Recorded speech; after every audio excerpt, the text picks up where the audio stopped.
ಈ ಸಂದರ್ಭದಲ್ಲೂ ಅಷ್ಟೇ ಸಾಧ್ಯ ಆದಷ್ಟು ಜನಕ್ಕೆ ತಿಳುವಳಿಕೆ ಎಲ್ಲರೂ ಹೇಳಲಿ ಅಂತ ಪಕ್ಷಗಳು, ವಿರೋಧ ಪಕ್ಷಗಳಿರ್ಬೋದು, ಕೇಂದ್ರ ಸರ್ಕಾರ ಇರ್ಬೋದು, ರಾಜ್ಯ ಸರ್ಕಾರಗಳು ಎಲ್ಲರೂ ಏನು ವಾಸ್ತುಸ್ಥಿತಿ ಇದೆ, ಅಂತಾರಾಷ್ಟ್ರೀಯ ಮಟ್ಟದಲ್ಲಿ ಏನಾಗ್ತಾ ಇದೆ ಇದನ್ನೆಲ್ಲ ಹೇಳಿ ಜನಕ್ಕೆ ಕಡಿಮೆ ಯೂಸ್ ಮಾಡುವಂತೆ, ಸ್ವಲ್ಪ ಅನ್ನೆಸೆಸರಿ ಇರೋದನ್ನ ಯೂಸ್ ಮಾಡದೇ ಇರಲಿ. ಅದನ್ನೇ ಮೋದಿಜಿ ಹೇಳಕ್ ಪ್ರಯತ್ನ ಪಟ್ಟಿದ್ದು, ಅನ್ನೆಸರಿ ಟ್ರಾವೆಲ್ ಮಾಡದೇ ಇರಲಿ.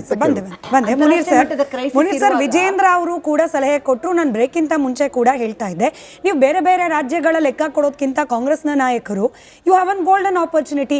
ಕರ್ನಾಟಕ ಮಾಡೆಲ್ ಆಗಲಿ, ಯುದ್ಧದ ಪರಿಸ್ಥಿತಿಯಲ್ಲಿ ಇಡೀ ದೇಶದಲ್ಲಿ ಯಾವುದೂ ರಾಜ್ಯ ಸರ್ಕಾರ ಮಾಡದೇ ಇರೋ ಸಾಹಸ ನಾವು ಮಾಡ್ತಿದ್ದೀವಿ. ನಮಗೆ ನಮ್ಮ ರಾಜ್ಯದ ಜನರ ಹಿತ ಮುಖ್ಯ, ಹಾಗಾಗಿ ನಾವು ಕಡಿಮೆ ಮಾಡ್ತೀವಪ್ಪ, ನಮಗ್ ಬರ್ತಾ ಇರೋ ಲಾಭ, ಆ ಲಾಭದಲ್ಲಿ ಸ್ವಲ್ಪವನ್ನ ಜನರಿಗೋಸ್ಕರ ಬಿಟ್ಕೊಡ್ತಿದ್ದೀವಿ. ಆಗ್ಲಿ ಕರ್ನಾಟಕ ಮಾಡೆಲ್. ಒಂದು ಕ್ಷಣಕ್ಕೆ ಊಹಿಸ್ಕೊಂಡ್ಬಿಡಿ, ಈ ರಾಜ್ಯದಲ್ಲಿ ಈಗ ಗ್ಯಾರಂಟಿ ಇರಲಿಲ್ಲ, ಇವತ್ತಿನ ಪರಿಸ್ಥಿತಿ ಹೇಗಿರ್ತಿತ್ತು ಅನ್ನೋದನ್ನ ಊಹಿಸ್ಕೊಳ್ಳಿ. ಕಾಂಗ್ರೆಸ್ ಸರ್ಕಾರ ಆವಾಗಲೇ JDS ಸರ್ಕಾರ ವಕ್ತಾರರು ಹೇಳಿದ್ರು, ನೀವು ಈಗ ಹೀರೋ ಆಗಿ, ರಿಯಲ್ ಹೀರೋ ಆಗಿ. ಸರ್ಕಾರ ಜನರ ಪಾಲಿಗೆ ರಿಯಲ್ ಹೀರೋ ಯಾಕಾಗಿದೆ ಅಂದರೆ, ಈ ಕೇಂದ್ರ ಸರ್ಕಾರದ ನೀತಿಯಿಂದ ಆಗಬಹುದಾದ ಬೆಲೆ ಏರಿಕೆಗಳನ್ನು ನಿಯಂತ್ರಿಸೋದಕ್ಕೋಸ್ಕರನೇ ಕೊಟ್ಟಿರುವಂತಹದ್ದು. ಆದ್ರಿಂದ ಎರಡನೇದು ಒಂದು ನಿಮಿಷ JDS ವಕ್ತಾರರು ಇನ್ನೊಂದು ಹೇಳಿದ್ರು, ನೀವು 7ನೇ ಗ್ಯಾರಂಟಿ ಕೊಟ್ಟು ನೀವೇ ಆ ಕ್ರೆಡಿಟ್ ತಗೊಳ್ಳಿ ಅಂತ. ಪಾಪ ಅವರಿಗೆ ಒಳಗಡೆ ಗೊತ್ತಿದೆ ಈ ಕೇಂದ್ರ ಸರ್ಕಾರದ ನೀತಿಗಳು ಸರಿ ಇಲ್ಲ ಅನ್ನುವಂಥದ್ದು JDS ವಕ್ತಾರರು ಗೊತ್ತಿದೆ. ಆ ಕಾರಣಕ್ಕೆ ಅವರೇನು ಕೇಂದ್ರದಲ್ಲಿ ಪ್ರಧಾನಿಗಳಂತೂ ಮಾಡ್ತಾ ಇಲ್ಲ, ಅಟ್ಲೀಸ್ಟ್ ನೀವಾದ್ರೂ ಮಾಡಿ ಅನ್ನುವಂಥ. ನಾನು ಮಾಡಕ್ ಅಸಾಧ್ಯ ಅನ್ನುವಂಥ ಪ್ರಶ್ನೆ ಅನ್ನೋದಕ್ಕಿಂತ ಆರ್ಥಿಕ ತಜ್ಞರೇ ಇಲ್ಲಿ ಕೂತಿದ್ದಾರೆ. ಒಂದು ಬಜೆಟ್ ಕೊಟ್ಟಾಗ ವ್ಯಯಗಳು ಖರ್ಚುಗಳ ಮೇಲೆ ಡಿಪೆಂಡ್ ಆಗಿದೆ. ಇದು ಇದೇ ರೀತಿ ಮುಂದುವರಿಯುತ್ತಾ, ಅದರ ಸಿಸ್ಟಮ್ ಹಂಗೆ ಇದೆಯಾ, ಅಷ್ಟು ನಿಜವಾಗ್ಲೂ ನಮ್ಗೆ ಜನರೇಟ್ ಆಗಿ ಎಕ್ಸ್ಟ್ರಾ ಬರ್ತಾ ಇದ್ರೆ ಖಂಡಿತವಾಗ್ಲೂ ಸರ್ಕಾರ ಅದ್ರ ಬಗ್ಗೆ ಯೋಚನೆ ಮಾಡ್ಬೋದು. ಆದ್ರೆ ಇದು ತುಂಬಾ ಬೇಗ ಸರ್ಕಾರಕ್ಕೆ ಬರುವ ಲಾಭದಲ್ಲಿ ಕೊಡಿ ಅಂತ ಕೇಳ್ತಾ ಇರೋದು, ಕಮ್ಮಿ ಮಾಡಿ ಅಂತ. ಸರ್ಕಾರದ ಸೆಸ್ ಅಲ್ಲಿ ಕೇಳ್ತಾ ಇರೋದು. ಸರ್, ಬಿಟ್ಟಿ ಭಾಗ್ಯ ಹೇಳಿಲ್ಲ, ಗ್ಯಾರಂಟಿ ಬಗ್ಗೆ ನಮ್ಮ ವಿರೋಧ ಇಲ್ಲ, ನಾವು ಹೇಳ್ತಾ ಇರೋದು ಹೇಳಿದ್ರೆ ಸರಿಯಾಗಿ ಕೊಟ್ಟಿಲ್ಲ ಅಂತ ಚರ್ಚೆ. ಮುನೀರ್ ಸರ್ ವಾಪಸ್ ಟ್ರ್ಯಾಕಿಗೆ ಕರ್ಕೊಂಡ್ ಬರೋಣ. ಮುನೀರ್ ಸರ್ ಗ್ಯಾರಂಟಿ ಅಲ್ಲಲ್ಲ, ಗ್ಯಾರಂಟಿ ಬಗ್ಗೆ ನಾವು ಚರ್ಚೆನೇ ಮಾಡ್ತಿಲ್ಲ. ಕಾಂತಿ ಶೆಟ್ಟಿ ಮೇಡಮ್, ಒಂದು ನಿಮಿಷ ವಾಪಸ್ ನಿಮಗೆ ಬರ್ತೀನಿ. ಗ್ರಾಚ್ಯುಟಿ ಫಂಡ್ ಏನಾಗಿದೆ, ವಿಷಯಾಂತರ ಬೇಡ. You are helping him madam. Kanti Shetty madam, you are helping him. Munir ಅವರೇ, ವಾಪಸ್ ಟ್ರ್ಯಾಕಿಗೆ ಕರ್ಕೊಂಡ್ ಬರ್ತೀನಿ. ಇಲ್ಲಿ ಯಾರು ಗ್ಯಾರಂಟಿ ಬಗ್ಗೆ ಚರ್ಚೆ ಮಾಡ್ತಾನೆ ಇಲ್ಲ. ಕೇಳ್ತಾ ಇರೋದು ಕರ್ನಾಟಕದ 7ನೇ ಗ್ಯಾರಂಟಿ, ಪೆಟ್ರೋಲ್ ಡೀಸೆಲ್ ಮೇಲಿನ ಲಾಭದ ಪ್ರಮಾಣದಲ್ಲಿ ಕಡಿಮೆ ಮಾಡುವ ಗ್ಯಾರಂಟಿ. ಅಷ್ಟು ಕಷ್ಟನಾ? ನೀವು ಕಷ್ಟ ಅಂತ ಹೇಳಿದ್ರೆ ನಮಗೆ, ನಾನು ಆಗ್ಲಿಂದ ಹೇಳ್ತೇನೆ, ನಮಗೆ ಟ್ಯಾಕ್ಸ್ ಸ್ಟ್ರಕ್ಚರ್ ಹಂಗಿದೆ. ನೀವು ಹೇಳ್ತಾ ಇರೋದು ಈಗ ಏನು, ಒಂದು ವಾರದ ಮಧ್ಯದ ಈ ಫಿಗರ್ ಗಳನ್ನ ಕೊಡ್ತಾ ಇದ್ದೀರಿ. ಇದು ಎಷ್ಟು ದಿನ ಹೀಗೆ ಮುಂದುವರಿಯುತ್ತೆ? ನೀವು ಕೇಂದ್ರ ಸರ್ಕಾರದ ಹೇಳಿರುವಂತದ್ದು ಅದು ಫಿಕ್ಸ್ಡ್ ಟ್ಯಾಕ್ಸ್ ಇದೆ, ಆದ್ರಿಂದ ಅವ್ರಿಗೆ ಏನು ಎಫೆಕ್ಟ್ ಆಗಲ್ಲ ಅನ್ನುವಂಥದ್ದು. ನಾನು ಕೇಳ್ತಾ ಇರುವಂತದ್ದು, ಸಾರ್ ಹೇಳ್ತಾ ಇದ್ದಾಗೆ ವಿದೇಶದ ಕ್ರೂಡ್ ಆಯಿಲ್ ಬೆಲೆ ಏರಿಕೆ ಆದಾಗಲ್ಲ ಹೀಗಾಗತ್ತೆ ಅನ್ನೋದಾದ್ರೆ, ಇದರಿಗಿಂತ ಮುಂಚೆ ಇದರಿಗಿಂತ ಜಾಸ್ತಿ ಬ್ಯಾರಲ್ಗೆ ಡಾಲರ್ ಇರ್ಲಿಲ್ವಾ? ಇತ್ತೋ ಇಲ್ವಾ? ಏನ್ ಮಾಡಿದ್ವಿ, ನಾವೇನ್ ಮಾಡಿದ್ವಿ? ಜನರಿಗೆ ತೊಂದರೆ ಆಗಬಾರ್ದು ಅನ್ನೋ ಕಾರಣಕ್ಕಾನೆ ಆಯಿಲ್ ಬ್ಯಾನ್ ತಂದ್ವಿ. ಯಾಕೆ ಈ ಸರ್ಕಾರ ಪೆಟ್ರೋಲ್ ಮತ್ತೆ ಡೀಸೆಲ್ ಮೇಲಿಂದ ರೆವಿನ್ಯೂ ಬರ್ತಾ ಇದ್ದಿದ್ದು UPA ಅವಧಿಯ ತನಕ ಅದು 1.72 ಲಕ್ಷ ಕೋಟಿ. ಈಗ 4 ಲಕ್ಷ ಕೋಟಿ ನಿಮ್ಗೆ ರೆವಿನ್ಯೂ ಬರ್ತಾ ಇದೆಯಲ್ಲ, ಅದನ್ನ ಕಡಿಮೆ ಮಾಡಿಕೊಂಡು ರಾಜ್ಯದ ಮೇಲೆ ತಪ್ಪು ಅಭಿಪ್ರಾಯ ಹೋಗ್ತಾ ಇದೆ. ನೋಡಿ, ನೀವು ಪೆಟ್ರೋಲ್ ಡೀಸೆಲ್ ಬಗ್ಗೆ ನಾವು ಕೇಳಿದ್ದು ರಾಜ್ಯ ಯಾವ ಪರಿಸ್ಥಿತಿಯಲ್ಲಿದೆ. ನೀವು ಲೂಟಿ ಮಾಡ್ತಾ ಇರಿ, ನಾವು ಕಡಿಮೆ ಮಾಡ್ತಾ ಇದ್ದೀವಿ. ಲೂಟಿ ನಾವು ಮಾಡಿಲ್ಲ. ಲೂಟಿ ನಾವು ಮಾಡಿದ್ರೆ ಕಾಂಗ್ರೆಸ್ ಸರ್ಕಾರ ನಾನು ಹೇಳೋದು ವಿಷಯಕ್ಕೆ ಬರೋಣ. ನಾನು ಹೇಳೋದು ಇಷ್ಟೊತ್ತಿಂದ ನಾವು ಹೇಳ್ತಾ ಇರೋದು, ನೋಡಿ 3 ಸರಿ ನೀವು ಪೆಟ್ರೋಲ್ ಡೀಸೆಲ್ ಜಾಸ್ತಿ ಆಯ್ತು, ಅದರಿಂದ 1.25 ರೂಪಾಯಿ ಕರ್ನಾಟಕ ರಾಜ್ಯಕ್ಕೆ ಬೊಕ್ಕಸಕ್ಕೆ ಬಂದಿದೆ.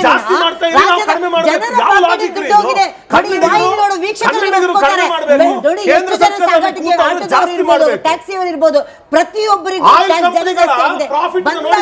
ಮುನೀರ್ ಅವರೇ, ಬೆಲೆ ಏರಿಕೆ ಎಲ್ಲ ಮಾಡಿದ್ದೀರಾ. ಅಂತಾರಾಷ್ಟ್ರೀಯ ಮಟ್ಟದ ಯುದ್ಧದ ಕ್ರೈಸಿಸ್ ಇದೆ. ಯುದ್ಧದ ಕ್ರೈಸಿಸ್ ಇರುವಾಗ ನೀವು ಜನಪರವಾಗಿ ಯೋಚನೆ ಮಾಡಿಬಿಟ್ಬಿಟ್ಟು ವಿರೋಧ ಇವತ್ತು ನೆಮ್ಮದಿಯಲ್ಲಿ ಕನ್ನಡಿಗರು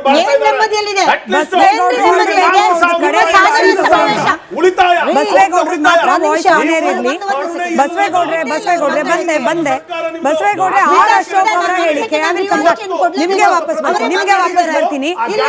Basavegowda sir, Basavegowda sir R Ashok ಅವರು ಹೇಳ್ತಿದ್ದಾರೆ I will come back you ಹೊರಡಬೇಕು ಮೇಡಮ್ ಲಾಸ್ಟ್ ರಿಯಾಕ್ಷನ್ ಮೇಲೆ ಮರಣ ಶಾಸನ ಬರೆದಿರುವಂತಹ ಈ ಸರ್ಕಾರ ಇಷ್ಟು ತೊಂದರೆಯಲ್ಲಿದೆ 2676 ಹೆಕ್ಟೇರ್ ಬೆಳೆ ನಾಶ ಆಗಿದೆ ಒಬ್ರು ಹೋಗಲ್ಲ ಅಲ್ಲಿ ರೈತ ವಿರೋಧಿ ಸರ್ಕಾರ ನಿಮ್ದು ಜನ ವಿರೋಧಿ ಸರ್ಕಾರ ನೀವು ವಿಷಯಾಂತರ ಆಗ್ತಾ ಇದೆ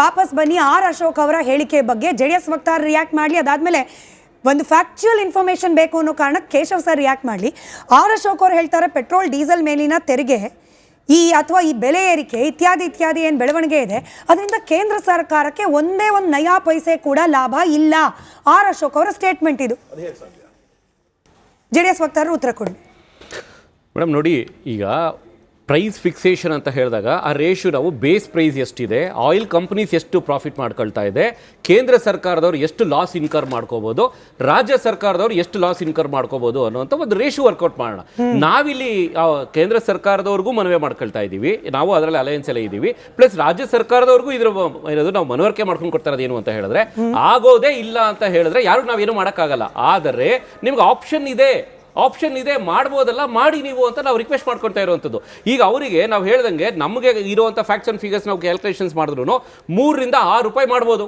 there is a possibility without any changes 3 ರಿಂದ 6 ರೂಪಾಯಿ ರಾಜ್ಯ ಸರ್ಕಾರದವ್ರು ಈಸಿಲಿ ಮಾಡ್ಬೋದು ಈಗಿರುವಂತಹ ಕೇಂದ್ರ ಸರ್ಕಾರದ 10 ರೂಪಾಯಿ ಏನು ವೇ ಆಫ್ ಮಾಡಿದೀವಲ್ಲ ಇದನ್ನ ಅದಕ್ಕೆ ನಾನು ಅವೆಲ್ಲ ಡೀಲರ್ಸ್ ಏನು ಅಧ್ಯಕ್ಷರಿದ್ದಾರೆ ಅವ್ರನ್ನ ಕೂಡ ಕೇಳ್ಕೊಂಡಿದ್ದು ನಾನು ತಾವು ಎಷ್ಟು ರೂಪಾಯಿ ಲಾಸ್ ಇನ್ಕರ್ ಮಾಡಕ್ಕೆ ರೆಡಿ ಇದ್ದೀರಿ ಅದನ್ನು ನಿಮ್ಮ ನಂಬರ್ಸ್ ನೀವು ಹೇಳಿ ಸೊ ಫ್ಯಾಕ್ಟ್ಸ್ ಅಂಡ್ ಫಿಗರ್ಸ್ ನಮ್ಗೆ ಗೊತ್ತಾಗುತ್ತಲ್ಲ ಸೊ ಟೋಟಲ್ ಆಗಿ ನಾವು ಜನರಿಗೆ ಹೊರೆ ಹಾಕೋದು ಬೇಡ ಪ್ಲಸ್ ಇಲ್ಲಿ ಇದನ್ನ ನಾವು ನಮ್ಮ ಸ್ನೇಹಿತರಿಗೆ ಯಾಕಿದ್ರೆ ಒಂದು 7ನೇ ಗ್ಯಾರಂಟಿಯಾಗೆ ಕೊಡಿ ನೀವು ಅಂತ ಹೇಳಿದ್ದು ಅಂತ ಹೇಳಿದ್ರೆ ಇದ್ರ ಸುತ್ತ ಬೇರೆ ಎಲ್ಲ ಬೆಲೆ ಏರಿಕೆಗಳು ಇದೆ ನಿಮಗೆ it is not only one thing ಆಮೇಲೆ ಈಗ ಎಲೆಕ್ಟ್ರಿಸಿಟಿ ಈಗ ನೀವು ಎಲೆಕ್ಟ್ರಿಸಿಟಿ ನಾವು ಮ್ಯಾನುಫ್ಯಾಕ್ಚರಿಂಗ್ ಮಾಡ್ಬೇಕಾದ್ರೆ ಎಷ್ಟಕ್ಕೆ ಬರುತ್ತೆ ಯಾವ ಪ್ರೈಸಿಗೆ ಬರುತ್ತೆ ಅದು ಕೂಡ ಫ್ಲಕ್ಚುಯೇಷನ್ ಆಗೇ ಆಗುತ್ತಲ್ವ ನಿಮ್ಗೆ ಅದೇನು ಒಂದು ಪ್ರೈಸ್ ಇವತ್ತು ಫಿಕ್ಸ್ ಆಗಿದೆ ನಾಳೆ ಫಿಕ್ಸ್ ಆಗೋದೇ ಇಲ್ಲ ಅಂತ ಹೇಳಿದ್ರೆ ಎಸ್ಕಾಮ್ಗಳೆಲ್ಲ ಬೆಲೆ ಯಾಕೆ ಪ್ರೈಸ್ ಮಾಡಿದ್ರೆ ನೀವು ಇನ್ಕ್ರೀಸ್ ಮಾಡಿದ್ರಿ ಈಗ ಅದೇ ರೀತಿನೇ ಇವಾಗ ನೀವು ಪೆಟ್ರೋಲಿಯಂ ಪ್ರಾಡಕ್ಟ್ಸ್ ಅಂತ ತಗೊಂಡು ಬಂದಾಗ ನೀವು ಒಂದು ಫಾರ್ಮುಲಾ ವರ್ಕೌಟ್ ಮಾಡಿ ನೀವು ವರ್ಕೌಟ್ ಮಾಡ್ಬಿಟ್ಟು ಹೇಳಿ ಅದು ರಾಜ್ಯ ಸರ್ಕಾರದ ಜವಾಬ್ದಾರಿ ಅಲ್ವಾ ಅದು ಎಲ್ಲ ನಾವೇ ಮಾಡೋದೇ ರಾಜ್ಯ ಸರ್ಕಾರ ಕೇಶವ್ ಸರ್ಗೆ ನನ್ನ ಕಡೆ ಪ್ರಶ್ನೆ ಕೇಶವ್ ಸರ್ ಕೇಂದ್ರ ಸರ್ಕಾರ ಏನು ಮಾಡಬಹುದು ರಾಜ್ಯ ಸರ್ಕಾರ ಏನು ಮಾಡಬಹುದು ಯಾರ ಕಾಂಟ್ರಿಬ್ಯೂಷನ್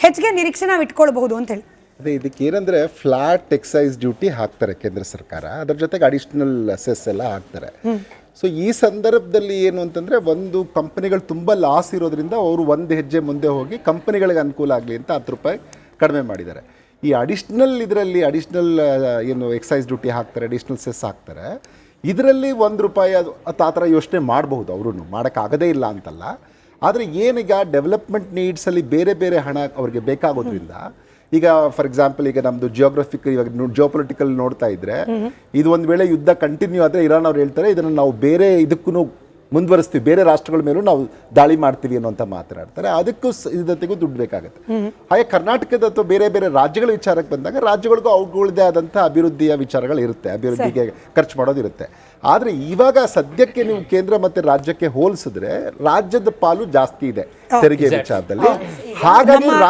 ರಾಜ್ಯದ ಒಂದಷ್ಟು ಕಡಿಮೆ ಮಾಡಬಹುದು ನನಗೆ ಸಮಯ ಇದ್ದಷ್ಟೇ ನಮ್ಮ ಪೋಲ್ ಕ್ವೆಶ್ಚನ್ ರಿಸಲ್ಟ್ ಆಯ್ತು ಇದಕ್ಕೆ ನೀವೇ ರಿಯಾಕ್ಟ್ ಮಾಡಿ ಸರ್ ರಾಜ್ಯ ಸರ್ಕಾರ ತೈಲ ತೆರಿಗೆಯನ್ನ ಇಳಿಸಬೇಕಾ ಬೇಡವಾ ಅಂತಂದ್ರೆ ಇಳಿಸಬೇಕು ಅಂತ ಹೇಳಿ ನಮಗೆ ಈ ಸ್ಕ್ಯಾನ್ ಮಾಡುವ ಮೂಲಕ ಉತ್ತರ ಕೊಟ್ಟಿರುವವರ ಸಂಖ್ಯೆ ನೀವಾಗಲೇ ಗೆಸ್ ಮಾಡಿದಾಗೆ 91% ಸರ್ ಕನ್ನಡಿಗರ ನಿರೀಕ್ಷೆ ನಿಮ್ಮ ಸ್ಕ್ಯಾನ್ ಬಗ್ಗೆ ನಿಮ್ಮ ಆಡಿಯನ್ಸ್ ಬಗ್ಗೆ ಭರವಸೆ ಇದೆ ಬರೋದಕ್ಕಿಂತ ಮುಂಚೆನೇ ನೀವು ಏನಿದ್ರು ಡಿಸ್ಟಿಂಕ್ಷನ್ ಮೇಲೆ ನಿಮ್ದು ಅಂತ ಇರಲಿ ನಾನು ಹೇಳ್ತಾ ಇರೋದು ನಿಮ್ಮ ಕಾಳಜಿ ತಪ್ಪು ಅಂತ ನಾನು ಹೇಳ್ತಾ ಇಲ್ಲ ಆದ್ರೆ ಕರ್ನಾಟಕದ ಟ್ಯಾಕ್ಸ್ ಇದನ್ನ ನೀವು ನೋಡ್ಕೊಂಡು ಮಾತಾಡ್ಬೇಕಾಗತ್ತೆ ನಾನು ಕೇಳ್ತಾ ಇರುವಂತದ್ದು ತೈಲ ಕಂಪನಿಗಳು ಎಷ್ಟು 1000 ಕೋಟಿಗೆ ಪ್ರಾಫಿಟ್ ಮಾಡಿದಾರಲ್ಲ ಕಳೆದ ಬಾರಿ ಅದನ್ನ ಇವಾಗ ಇಂಥ ಸಂದರ್ಭದಲ್ಲಿ ನೀವು ಜನರಿಗೆ ಅದನ್ನ ಅನುಕೂಲ ಮಾಡಿಸಬಹುದಲ್ಲ ಯಾಕೆ ಮಾಡಿಸ್ತಾ ಇಲ್ಲ ಒಪ್ಕೊಂಡ್ರಿ ಅದಕ್ಕೆ ಹೃತ್ಪೂರ್ವಕವಾಗಿ ಧನ್ಯವಾದವನ್ನ ತಿಳಿಸ್ತಾ ನಿಮ್ಮ ಕಾಳಜಿಯ ಬಗ್ಗೆ ಜನರ ಪರವಾಗಿ ಯಾರೇ ಮಾತಾಡಿದ್ರು ನಾವು ನಿಮ್ಮ ಪರವಾಗಿ ರಾಜ್ಯ ಸರ್ಕಾರಕ್ಕೆ ಆಪ್ಷನ್ ಇದೆ ರಾಜ್ಯ ಸರ್ಕಾರದ 7ನೇ ಗ್ಯಾರಂಟಿಯಾಗಿ ಯುದ್ಧದ ಪರಿಸ್ಥಿತಿಯಲ್ಲಿ